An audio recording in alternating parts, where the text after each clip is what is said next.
Please welcome Martin Presse.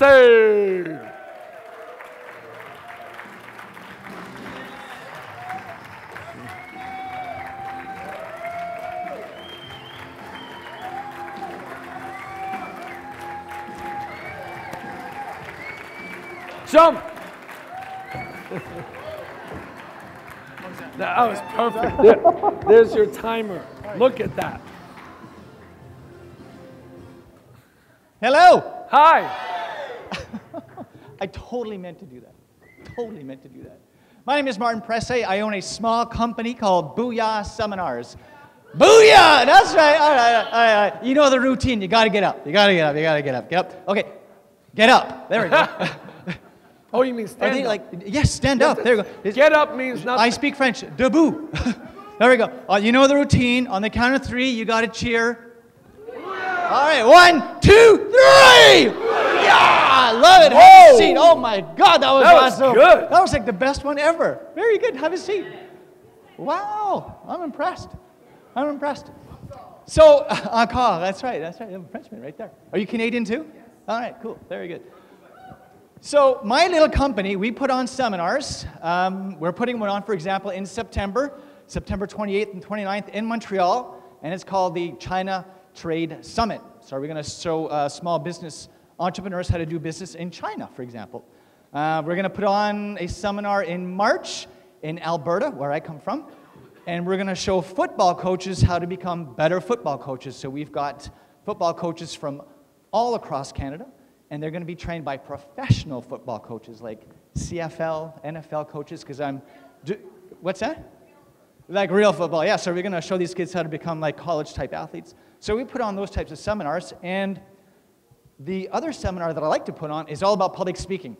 I'm fascinated by the science of speaking and public speakers and seminar leaders, and all this happened because of this guy right here. I came to my first seminar, I think it was about 3 years ago, and I thought, wow, there's like this serious business of speaking happening out there, and I really wanted to be a bigger part of it. So Craig said, can you give us a few tips on speaking? And I thought, I could do that. All right, let me think. Tip number one. Tip number 1, write this down. Yeah, I'm going to do this. All right, tip number 1, dealing with the fear. Excellent speakers. Glenn Morshower.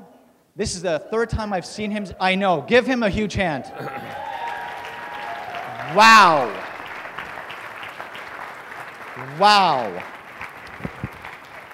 I saw him speaking 3 years ago, and I thought, that was awesome. It was great. I was floored. He is better than he was 3 years ago. I don't know how you do it. Because how does perfection just get more perfect? I don't get it, but he's just better. What's that? No. So, guys like Glenn Morshower, who else was I thinking about? Casey and Michelle Patterson yesterday. Michelle, wasn't she awesome yesterday? Oh, wow, she nailed it yesterday. She was awesome, the best I've ever seen her. What these people understand is what I like to call the psychology of the audience. Write that down, psychology of the audience. I need you just did it, Craig, but I'm going to do this again. I need a volunteer, somebody very, very brave, who is deathly afraid to be up on this stage. You all right? You know who I know? Cynthia Lay. Come up here. Yeah, there we are. Yes! Cynthia! Come on! Cynthia Lay. Come up here. Yeah! That's awesome.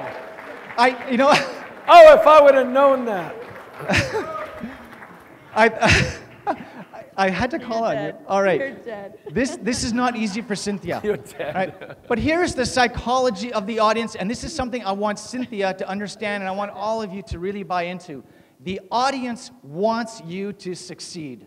All right? Is that not true? All right. I am an entertainer. I do comedy hypnosis shows. I have been booed off stage. I have had food thrown at me, okay? That will never happen to you. All right? Because you speak at work, you speak at Toastmasters, you speak at seminars like this, all right? So understand and know this to be very true. You will never get booed off stage. The audience loves you. So here's how I know this to be true, all right? I want you to cheer I want you to cheer on the count of 3. Booyah, Cynthia. 1, 2, 3.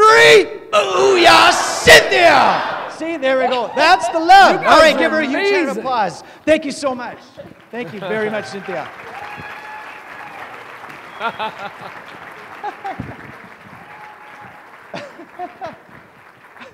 Feel the love. Feel the love. I'm glad we got that done.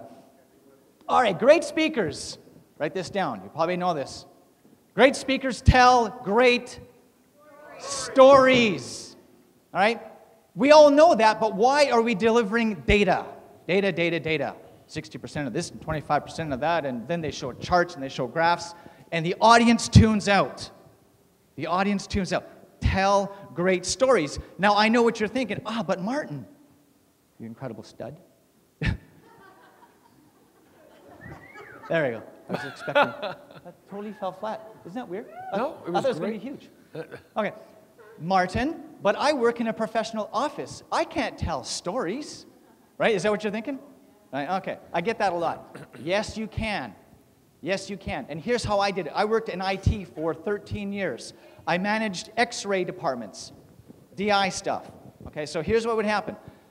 With my IT staff, whenever we had to do software upgrades, I would often get a lot of flack. They would be like, no, we're not upgrading the software. There's no point. The current software is working. So I thought, I'm going to tell a story.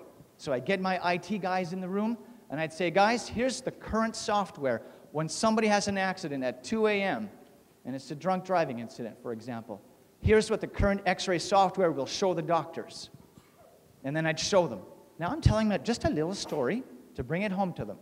And I'd say, guys, if we buy the new software, this is what we will be able to show the doctors. This is what the doctors can see inside the patient. Look at the lesions. Look at the damage. Look at the back of the back, basically, like, you know, so we can see better images from front to back.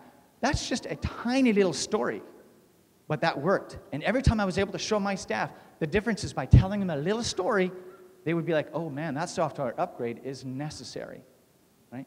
So get off the data train. Tell great stories. Incorporate stories into your deliveries, right? Wow, Michelle told some great stories yesterday. One of the things she did so well yesterday was she used dialogue. You know, do you remember when she was telling the story about meeting with 2 of her staff, and she was telling that she was $1.8 million in the hole, and they're like, you can't do this. You know, you have to quit. You got to get the, you know, you have to give this up. She was using great dialogue there, so we could hear what the people were saying. We could hear what she was saying in the meeting. So use dialogue to your advantage. Let's hear what the people are saying, how they said it. Number 3, your third tip. Oh, where's Casey Eberhard? Is he still here? He gave yesterday the best 10-minute speech I've ever heard. Did you? Wasn't it just amazing? Just incredible. He did. Just, yeah, give him a huge fan. Just amazing. Now, here's what he did that was so great. I think it was the first one yesterday to get off the stage. Didn't you just love that? He got off the stage, and he connected with everybody, and he was walking up to people, looking at them right in the eye, and talking to them, having a one-on-one conversation. Because speaking is what? Speaking is not a monologue. It is a dialogue. But we still have too many speakers who give monologues. Now, Craig has to stay up. What are you laughing at? No, I was saying good answer. Oh, okay. Yeah, they're so good. smart, yeah. So we don't need this anymore. But Craig has to stay up here because he needs to be sort of the center, and he needs to kind of control the situation. But if you are a confident speaker, a good speaker, that's why Glenn got off the stage. And again, he was connecting so well because he was just ramping it up every side. And I love that he was in the moment. Great speakers are in the moment. How much time? Oh, a minute. He was in the moment because he was over here a bunch, right? Talking on this side. And I love that he went, oh, you know what? I'm going to speak on this side. I love that. That shows tremendous confidence. The audience loves that. Be in the moment. I remember I was speaking to a bunch of big, burly men, hospital engineers once. I was not connecting. I was giving them my best stuff. The first 90 seconds. I should have been having lots of laughter, and I was getting nothing from them. So I thought, I'm going to be in the moment. And I said, what's going on? What am I missing here? I stopped the speech cold. What's happening? And one brave soul from the back of the room said, we haven't had breakfast yet. Yes. You know, angry men who were probably a little hungover. Big, burly men. and they're hating me every second of the speech. So I thought, all right, you know what, be in the moment. And I cut my speech short. I said it was supposed to be 90 minutes. I turned it into 45 minutes. But they appreciated it, and they've had me speak every year at their annual convention. All right? So be in the moment. It's okay. All right, so we talked about dealing with the fear, the psychology of the audience, telling great stories, getting off the stage. 3 seconds.